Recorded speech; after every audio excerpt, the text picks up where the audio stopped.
कभी आपने सुना है कोई अपने पति के सम्मान के लिए अपनी जान भी दे दे? ऐसा ही कुछ हुआ था शिव और सती के साथ।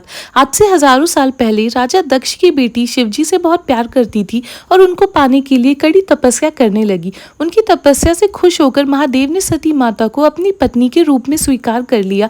लेकिन राजा दक्ष को ये रिश्ता बिल्कुल मंजूर नहीं था। उनको शिवजी का रंग रूप और उनका भूत प्रेतों के साथ घिरे रहना ये सब बिल्कुल अच्छा नहीं लगता था।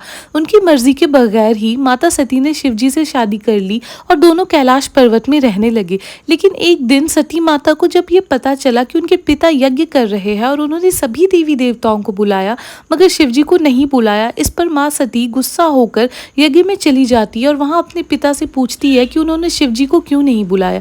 जिस पर राजा दक्ष शिवजी का बहुत अपमान करते हैं, जो कि माँ सती बर्दाश्त नहीं कर पाती और उसी यज्ञ की आग में कूदकर अपनी जान दे देती है। जब महादेव को इस बात का पता चला, वो गुस्से और दर्द में माँ सती को अपने गोद में उठाकर तांडव करने लगे और सब कुछ डिस्ट्रॉय करना शुरू कर दिया।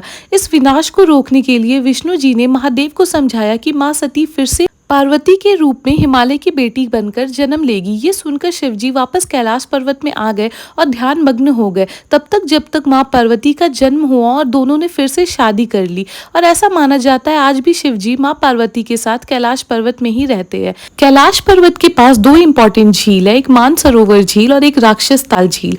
मानसरोवर झील को लेक ऑफ गॉड कहा जाता है, वहीं राक्षस ताल झील को लेक ऑफ डीमंस कहा जाता है। कहा जाता है आज भी रात के समय कैलाश पर्वत में डमरू की आवाज सुनाई देती है और ओम की ध्वनि भी सुनाई देती है। ये भगवान की लीला नहीं तो और क्या है। बोलो हर हर महादेव।